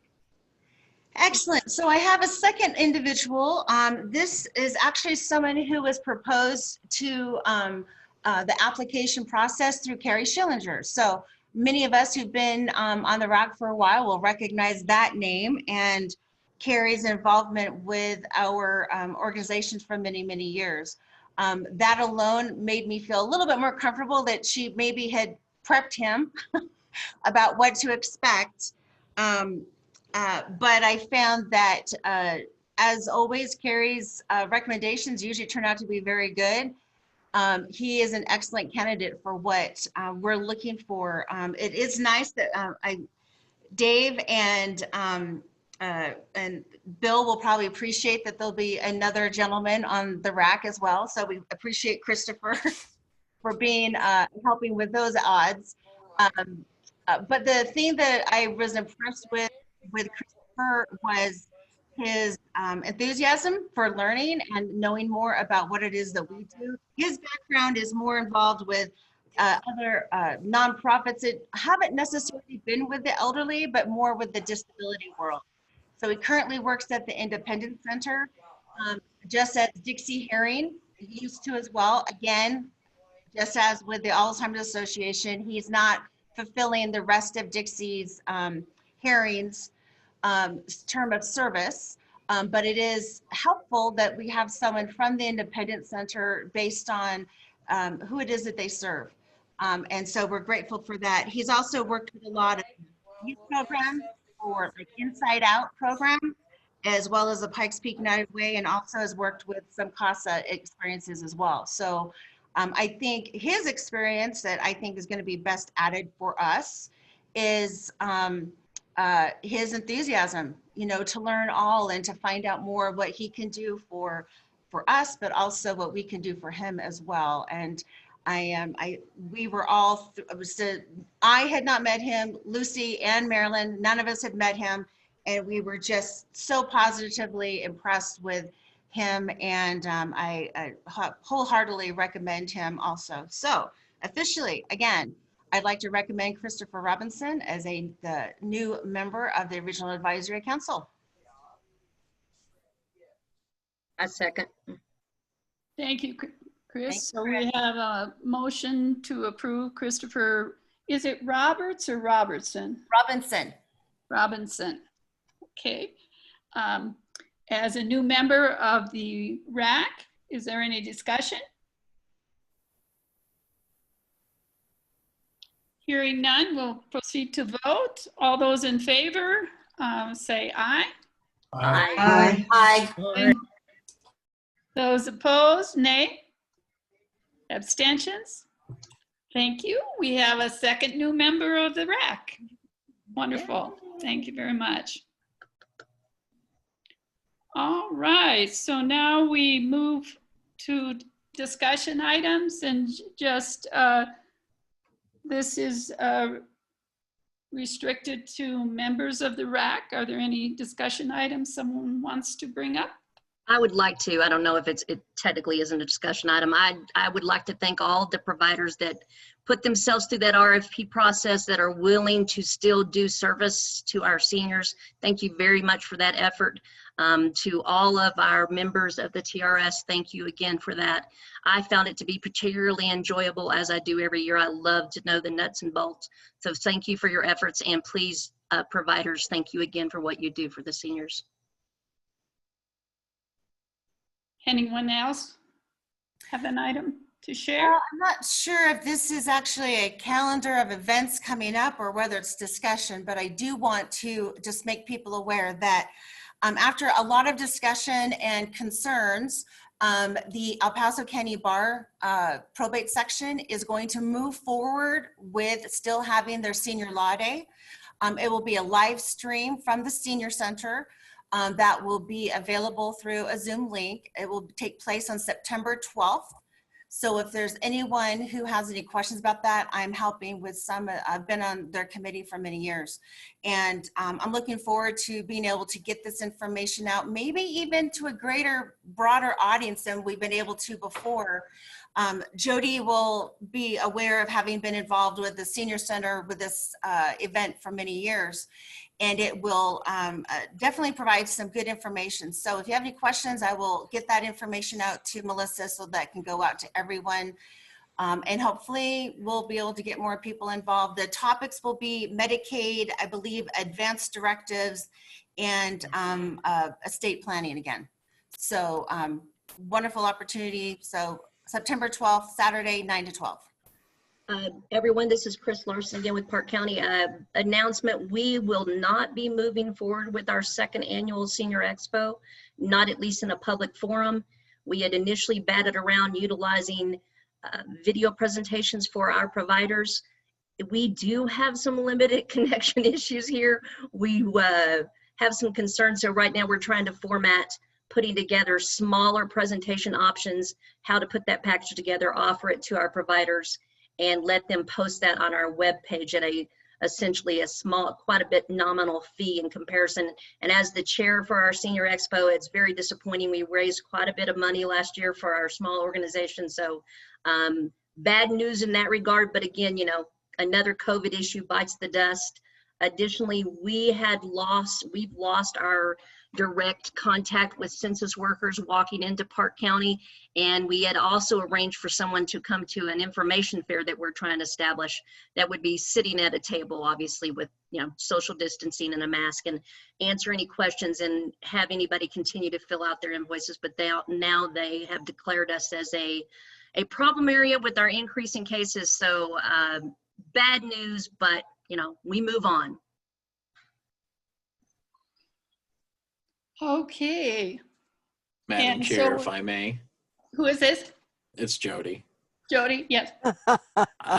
Yes, as Just wanted to highlight, and I would encourage all of our providers who may be on the call today to send me some highlights of programs that you have done. As I mentioned before, I've been in contact with a lot of the providers, but I think it would be really great to be able to put together a white sheet of sorts.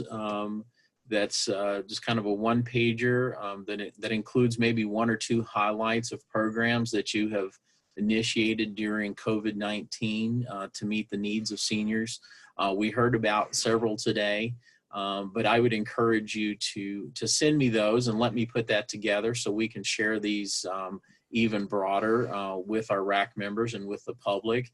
One that I was reminded of this morning is parking lot bingo at Fountain Valley Senior Center. And they have those coming up. It's a great way to reduce social isolation, get folks involved, and keep folks socially isolated. So anyway, I'll put that call out and I'll send out a broader email in the next couple of days. But send me a couple of items that you've created during this time. So thank you so much for all the providers again. It's just been amazing to work with you during this time. Thank you. Any other member comments? Well, thank you to everyone for being here today, our members, our providers, our guests. I'm looking forward to a great next 6 months, I guess.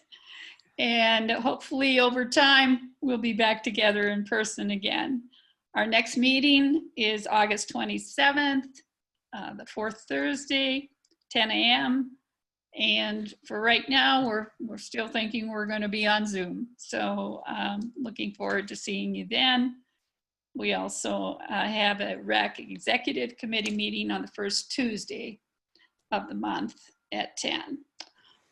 Anything else before we adjourn? Well, thanks everybody. Thank you, B. Thank you, B. Thank you. Everyone. Thank you very much. Bye.